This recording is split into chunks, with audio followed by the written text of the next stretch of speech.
Cerita diawali dengan memperlihatkan pasangan suami istri yang sedang asik mengobrol. Mereka adalah Dika dan Ranti. Dika sangat senang karena mereka baru saja membeli rumah mewah dengan harga sesuai budget yang mereka miliki. Ranti mengatakan kepada Dika bahwa rumahnya sangat bagus. Bisa menyimpan beberapa mobil sekaligus. Scene berpindah, di mana Dika dan istrinya sedang asik mengobrol dengan temannya, ditemani ketiga orang anak dari temannya. Di tengah obrolan mereka, teman Ranti mengatakan kalau kita punya tekad dan keinginan yang kuat, pasti semua akan terwujud. Dika menawarkan kepada anak dari temannya sering-sering datang ke rumah baru mereka. Dengan senang hati, wanita kecil bernama Kristi langsung merespon bahwa dia setuju dan bahkan dia siap untuk tidur dan menginap di rumah baru Dika. Singkat cerita, Kristi dan kedua kakaknya masuk ke dalam rumah. Dengan lugunya Kristi memanggil kedua kakaknya, tetapi tidak ada jawaban dari mereka. Kak Ega! Kandi! Ayo jangan ngumpet! Kristi pun terdiam ketika melihat pintu kamar terbuka dengan sendirinya. Tanpa pikir panjang, Kristi langsung masuk dan membuka jendela. Tiba-tiba Kristi merasa aneh. Dia merasakan ada bayangan yang mengintainya dari belakang. Setelah dia berbalik, ternyata kosong. Cerita berlanjut, Dika dan Ranti yang sedang asik mengobrol, tiba-tiba pintu kamar terbuka sendiri dan mereka tidak menyadarinya. Terus kebayang gak sih kayak ribetnya tuh kayak apa gitu? Lagi asik-asiknya mengobrol, Dika dan Ranti kaget dengan hentakan pintu yang begitu keras. Saat Ranti sedang mandi, dia mendengar ada yang membuka pintu. Dia mengira bahwa itu suaminya. Ketika dia membuka tirai pembatas kamar mandi, ternyata tidak ada orang. Ranti merasa ada yang aneh dan dia terdiam sejenak. Dengan perasaan takut, Ranti mencoba membersihkan kaca yang kotor. Sontak Ranti pun kaget. Tiba-tiba muncul bayangan hantu perempuan di hadapannya. Dika dengan perasaan kesal terhadap istrinya mencoba menenangkan diri di ruang tamu. Sambil merekam dirinya yang sedang curhat di hadapan kamera HP-nya. Dia menceritakan tentang rumah baru mereka yang baru saja dibeli. Scene berpindah memperlihatkan Ranti yang sedang tidur didatangi makhluk hitam yang ingin menggaulinya. Perlahan makhluk itu menarik selimut yang menutupi tubuh Ranti. Tetapi hantu itu langsung pergi lewat jendela karena mendengar Dika mau masuk ke kamar. Ketika Dika masuk, dia pun keheranan karena jendela yang tadinya tertutup ternyata sudah terbuka kembali. Pasangan itu pun tertidur. Tidak berselang beberapa menit, Ranti masuk ke dalam dimensi yang berbeda. Dia melihat banyak wanita hamil yang kehilangan bayinya. Mereka memperingatkan Ranti agar segera pergi dari rumah itu. Keesokan paginya Dika mengantar Ranti ke kantornya. Dalam perjalanan, tiba-tiba kucing hitam yang Dika temui tadi malam melintas tepat di tengah jalan, membuat Dika menginjak rem mendadak.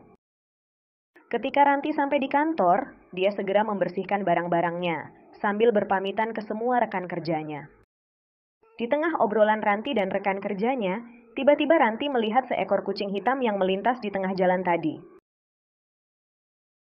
Scene berpindah ke Dika, yang terlihat sibuk menunggu klien dari Singapura.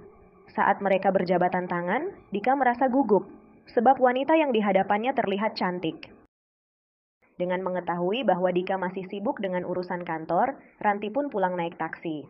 Sesampainya di rumah, Ranti sontak kaget karena dari luar jendela ada pria misterius yang sedang berdiri menatapnya. Sambil menunggu Dika pulang, Ranti pun duduk di ruang tamu sambil menonton film. Awalnya, televisi yang semula normal, tiba-tiba mendapat gangguan sinyal. Saat Ranti sedang memperbaiki TV, tiba-tiba kucing hitam itu muncul lagi. Scene berpindah ke Dika yang masih sibuk di kantornya, yang ditemani asisten cantiknya itu. Tanpa kata pun asistennya itu langsung membuka jas dan mendekati Dika sambil memijat kepalanya. Saat Ranti sedang sibuk dengan HP-nya, tiba-tiba Dika datang dan meminta jatah enak-enak kepada istrinya. Dan istrinya pun langsung menyetujuinya. Ternyata lelaki itu bukan Dika. Karena tidak berselang beberapa menit, Dika pulang. Dika pun sontak kaget karena melihat istrinya tidur tanpa busana. Cerita pun berlanjut, memperlihatkan Dika dan Ranti sedang teleponan. Ranti mengatakan kepada Dika bahwa dia telah menemukan pembantu yang cocok untuk mengurus rumah mereka. Nama pembantu itu adalah Ibu Darmi. Scene berpindah ke Dika yang tiba-tiba langsung menutup telepon dari istrinya. Karena asisten cantik itu datang, mengatakan kepada Dika bahwa tiket pesawat sudah di-booking. Di waktu yang sama, Ibu Darmin yang didatangi makhluk hitam itu meminta untuk membantu memuluskan rencananya untuk menggauli Ranti. Saat Ranti sedang duduk, tiba-tiba jendela kamarnya terbuka. Saat dia ingin menutup jendela, tiba-tiba suara bising itu kembali mengganggu telinganya. Di waktu yang sama, Dika menghibur diri di klub malam karena dia bingung dengan kehamilan istrinya. Dengan terlihat oleng, Lucy menghampiri Dika dan membisikkan sesuatu. Di waktu yang sama, Lucy terlihat sudah selesai memberikan kehangatan kepada Dika. Saat Ranti bersiap-siap untuk tidur, Ranti merasakan kontraksi, pertanda dia akan melahirkan. Di waktu yang sama, pria misterius itu memaksa masuk untuk menyelamatkan Ranti dari kematian. Namun Ibu Darmi melarang pria tersebut untuk masuk. Scene berpindah kepada Ranti yang sudah pingsan, dan Ibu Darmi sudah bersiap-siap untuk memulai ritual yang sudah dijanjikan Ibu Darmi kepada iblis tersebut. Saat Ibu Darmi hendak melakukan aksinya, tiba-tiba hantu perempuan datang dan melempari Ibu Darmi dengan botol. Hal tersebut membuat Ranti tersadar dari pingsannya. Lalu hantu tersebut meminta Ranti untuk mengikutinya. Ternyata Ibu Darmi mengikuti mereka dari belakang. Dengan sekuat tenaga, Ranti lari dan akhirnya dia tidak kuat dan jatuh pingsan. Untungnya Dika dan laki-laki misterius itu terlebih dahulu menemukan Ranti dan langsung membawa Ranti ke rumah. Scene berpindah kepada Ranti yang sedang memegang gunting untuk digunakan menusuk perutnya, karena dia tidak mau melahirkan anak iblis.